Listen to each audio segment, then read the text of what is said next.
Have you ever wondered how to tell the different decades of Victorian fashion apart? Hi, my name is Maggie, and in this video, we are going to look at how fashion changed over the course of the Victorian period, which is from about 1837, when Queen Victoria ascended the throne, to her death in 1901. And by the end of this video, you're going to be able to tell Victorian fashion styles apart and place them into their correct historical context. A little disclaimer though, this video might also destroy many costume dramas for you, because producers are often very lax with historical accuracy in costume movies, and even if they do get the styles right, sometimes the historical era is a little bit off. But without any further ado, let's get right into the video.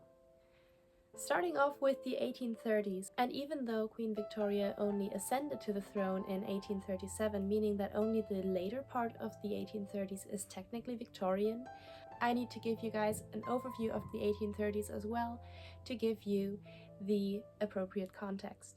You might be aware that at the beginning of the 19th century, so the early 1800s, we saw the Regency style, which was a clothing style inspired by the ancient Greek and Roman fashions, also known as the neoclassical style.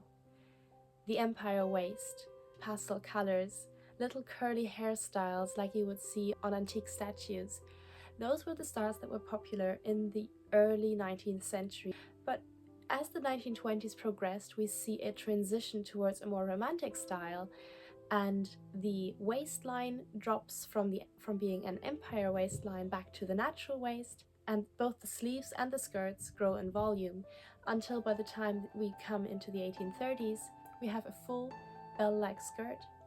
The sleeves are enormous puff sleeves that sometimes even have to be supported by specific wire sleeve supports that are worn underneath the dress to give them that luxurious bell-like shape. And as you will see, the 1930s styles are a lot more elaborate than the previous Regency era, even though we did see some more elaborate trimming on gowns as we came up through the 1820s as well. You might notice that throughout the 1830s, dresses tend to be a little bit shorter than floor length, so they hit you at about the ankle, which does make them a lot shorter compared to different styles from the Victorian era.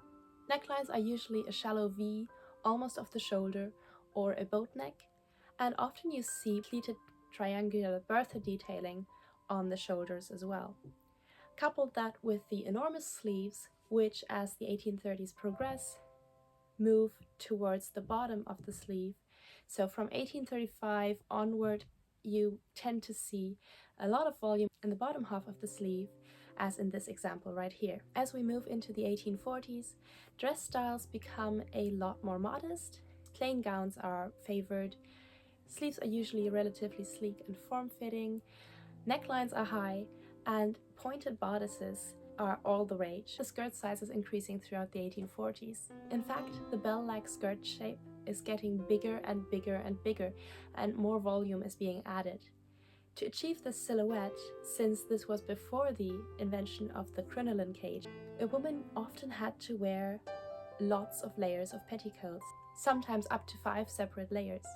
Some of these petticoats would be stiffened through techniques like quilting or cording, where a piece of string is sewn into the petticoat to give it some extra shape. For evening wear, 1840s dresses tended to be off the shoulder, again often with a ruffle or pleated Bertha along the neckline and short sleeves.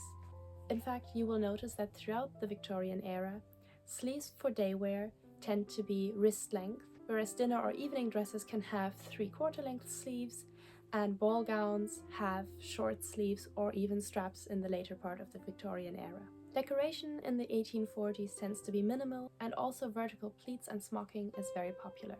Moving into the 1850s, we have finally invented the crinoline or hoop skirt, so now skirts can really reach their full potential.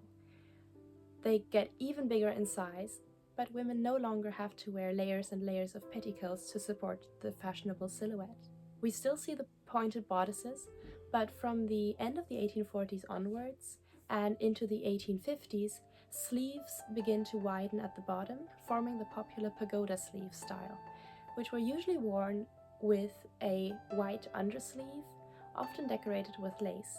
I should probably note at this point that many dresses in the Victorian era were two pieces, so you would put on the skirt and the bodice separately, which also allowed you to have one skirt and two bodices, a bodice suitable for day wear and a bodice for evening wear, which was immensely practical since fabric was expensive at the time. One of the most notable aspects of 1850s fashion was the tiered ruffle trend, where layers and layers of ruffles were sewn horizontally across the skirt, which gave off extra volume and a decidedly girly and feminine vibe. Even if skirts weren't decorated with ruffles, you would still often see horizontal stripes that kind of mimicked the ruffle design. Skirts tended to be gathered at the waist to give them that full shape, and you will also notice that the crinoline in the 1850s was round. As we move into the 1860s, however, the volume of the skirts shifts towards the back, calling for a new style of crinoline, the elliptical crinoline, which has a little bit more support at the back, is slightly flatter in front, and retains its volume at the sides. Throughout the 1860s, you will see a lot of the trimmings being simplified. Dresses have a overall more sleeker, cleaner look. Throughout the 1860s and 70s, you will see many vibrantly colored silk dresses, since by now aniline dyes have been discovered, allowing for more vibrant and lasting chemical dyeing processes, which result in very bright colors, including shades of dark green, blue, purple, and magenta. In the 1860s, you will see pointed bodices, double points, and just plain waists all mixed.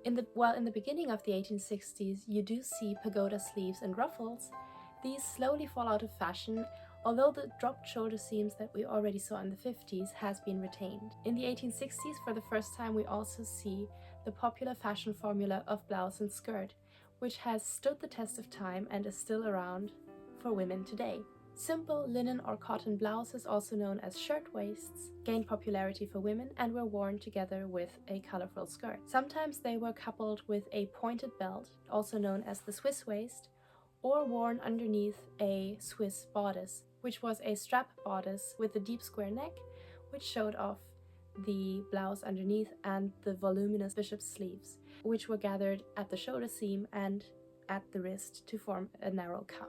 Geometric trim is also quite popular in the 1860s. Again, evening dresses are usually off-the-shoulder styles with short puffy sleeves, and they are often decorated with a pleated bertha as in previous decades. By the end of the decade, most of the attention and volume of the skirt has shifted towards the back. That's why we usually count 1868 as the beginning of a new fashion era, because by this time the focus of the skirt is so much more on the back than on the front, that we can no longer properly call this a crinoline fashion.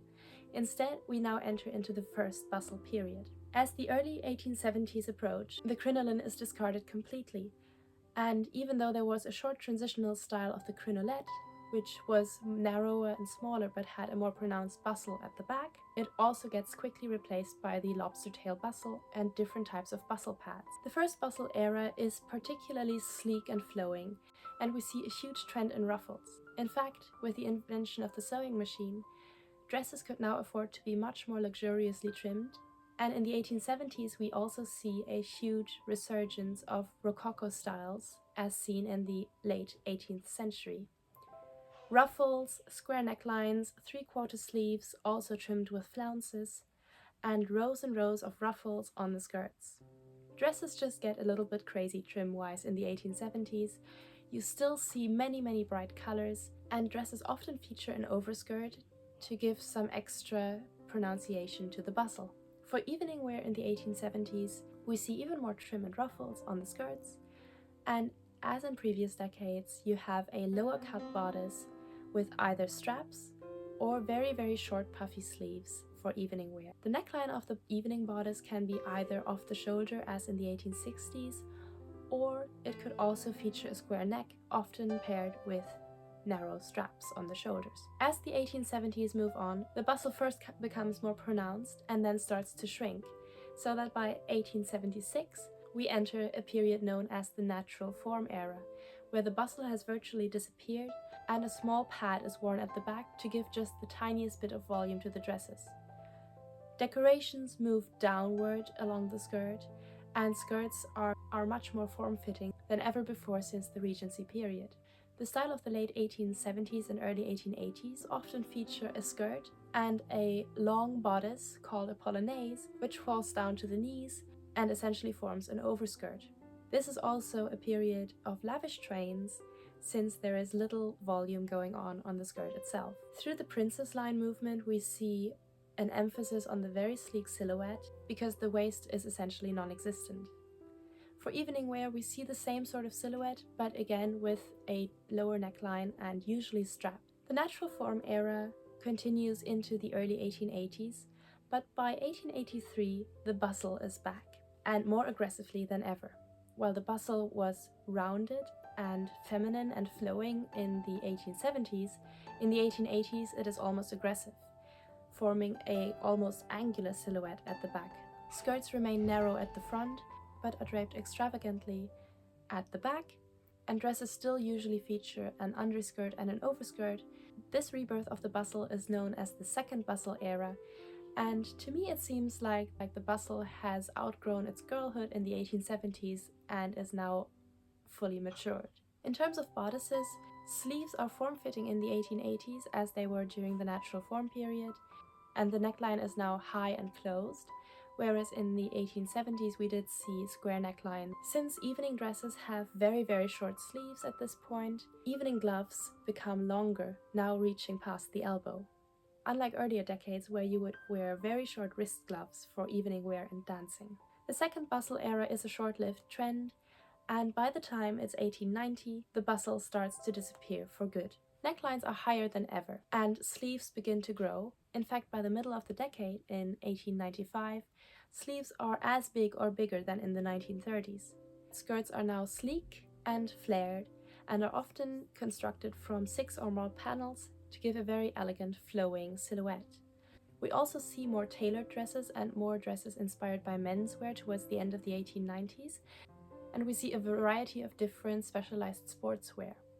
Sleeves, having reached their maximum size in the mid-1890s, start to shrink again towards the end of the decade and the end of the Victorian era, until we're left with only a very slight puff at the top. Decorations and trimmings are minimal. In fact, ruffles have disappeared almost completely. Instead, we have waistcoat and jacket ensembles, some braid trimming, masculine-inspired elements, and altogether the 1890s have a much more tailored feel than the previous decades. And now we come to the end of the Victorian era.